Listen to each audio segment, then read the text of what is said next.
سیدنا عمر فاروق اعظم رضی اللہ عنہ فرماتے ہیں مجھے بنی اسرائیل کے اس گناہگار کا واقعہ آج بھی اچھی طرح یاد ہے.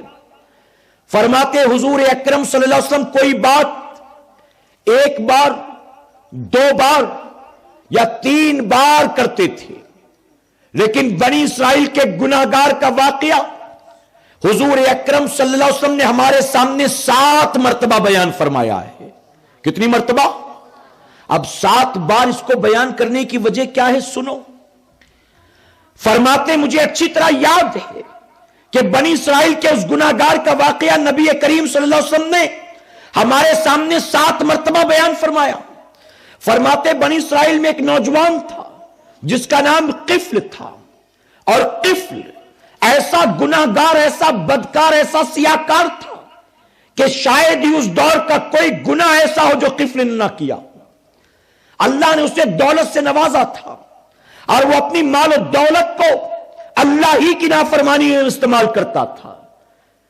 فرماتے ہیں کہ ہر رات بازار جاتا، اپنے مال و دولت کے بلبوتے پر کسی نہ کسی عورت کا سودا کر کے خرید کر گھر لاتا اور رات بھر اس کے ساتھ مل کر اللہ کی نافرمانی کرتا.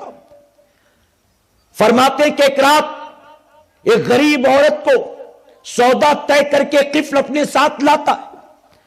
کمرے میں بٹھایا، دروازہ بند کیا، اندر گیا، فریش ہو کر چینج کر کے آیا.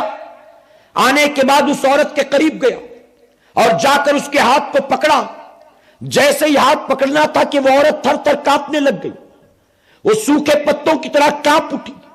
قفل نے ہاتھ چھوڑا اور چھوڑ کر کہتا ہے کہ عورت کیا ہوا تجھے؟ میں جبرن تو تجھے یہاں لے کر نہیں آیا، بہلا فسلا کر جھوٹ بول کر اٹھا کر تو تجھے یہاں نہیں لے کر آیا. میں نے باقاعدہ سودا طے کیا اور تو اپنی مرضی سے میرے ساتھ یہاں آئی، پھر تجھے کیا ہو گیا؟ تو وہ عورت جانتے ہو کیا کہتی؟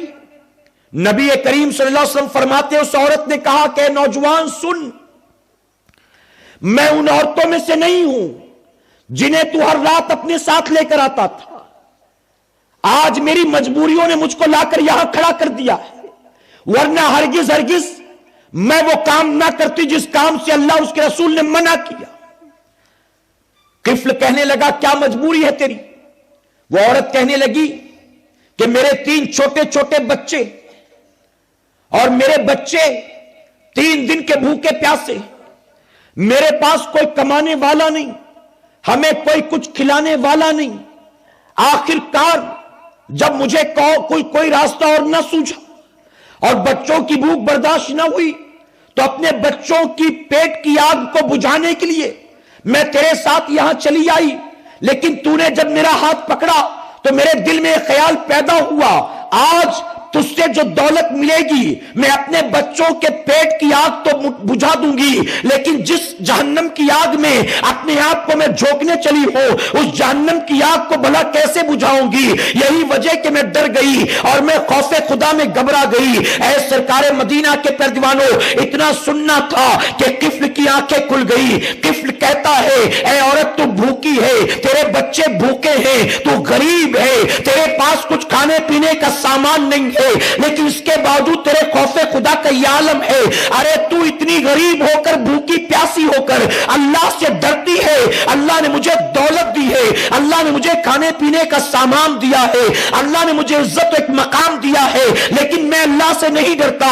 ارے تیرے پاس کچھ نہیں ہے، تو اللہ سے ڈرتی ہے، تو مجھے تو اللہ سے زیادہ ڈرنا چاہیے کہ اللہ نے مجھے تو بہت کچھ دیا ہے. اے عورت میں تجھے گواہ بنا کر توبہ کرتا ہوں، آج صرف تجھے آزاد نہیں کرتا، اپنے آپ کو بھی میں وعدہ کرتا ہوں کبھی اس گناہ کے راستے پر نہیں لے جاؤں گا، اب کبھی اللہ کی نافرمانی نہیں کروں گا. اے عورت میرے پاس سے تم مال لے جا، کھانے پینے کا سامان لے جا، اور آج کے بعد جب بھی ضرورت پڑے میرے پاس چلے آنا، بنا کسی شرط کے میں تیری ہر مدد کرنے کو تیار ہوں. عورت نے ہاتھ اٹھا کر دعا کی، اے اللہ تیرے اس بندے کو تو معاف فرما دے آج جس نے مجھ کو جہنم کی آگ سے بچایا ہے. اے اللہ میں تیری بارگاہ میں دعا کرتی ہوں ایک غریب ماں کی دعا کو قبول کر لے اور اس بندے کو ایسی توبہ کی توفیق دے کہ پھر کبھی گناہ کے راستے پر نہ چل سکے۔ اے اللہ اس بندے کو تو جہنم کی آگ سے بچا لے۔ غریب ماں دعائیں کرتی ہے، کھانے پینے کا سامان لے کر روانہ ہوتی ہے، ابھی اس کا کمرے سے نکلنا تھا، موت کا فرشتہ وہاں آتا ہے، اللہ کے حکم پر قفل کی روح کو قبض کرتا ہے اور روانہ ہو جاتا ہے۔ صبح ہونے سے پہلے بستی میں اعلان ہو گیا، قفل مر گیا، قفل مر گیا، قفل مر گیا۔ ہر طرف خوشی کا ماحول تھا، گاؤں والے خوش تھے، اللہ کا نافرمان مارا گیا، اللہ کا باغی و غدار مارا گیا۔ آج زمین کا بوجھ ہلکا ہو گیا۔ گاؤں والے آپس میں میٹنگ کرتے ہیں، اب بتاؤ ہمیں کیا کرنا ہے، اس کو غسل دینا ہے کہ نہیں دینا، کفن دینا ہے کہ نہیں دینا، قبرستان میں دفن کرنا ہے کہ نہیں کرنا۔ آپس میں مشورہ کرتے ہیں، گاؤں کے بڑے بوڑھے کہتے ہیں اس جیسے نافرمان کی لاش کو ہاتھ بھی لگانا اچھی بات نہیں ہے، بلکہ ہم اس کو نہ غسل دیں گے نہ کفن دفن دیں گے، بلکہ اس کو لے جا کر کوڑے کرکٹ کے ڈھیر پر پھینک دیں گے تاکہ لوگ عبرت حاصل کر سکے۔ اللہ کے باغیوں کا یہی انجام ہوتا ہے، اللہ کے نافرمانوں کا یہی انجام ہوتا ہے۔ ابھی گاؤں والے آپس میں میٹنگ کر رہے تھے، اللہ فرشتے کو حکم دیتا ہے اس سے پہلے کہ گاؤں والے قفل کی لاش کو ہاتھ لگائیں، جاؤ جا کر اس کے دروازے پر لکھ دو میں نے قفل کو جنت میں داخل کر دیا۔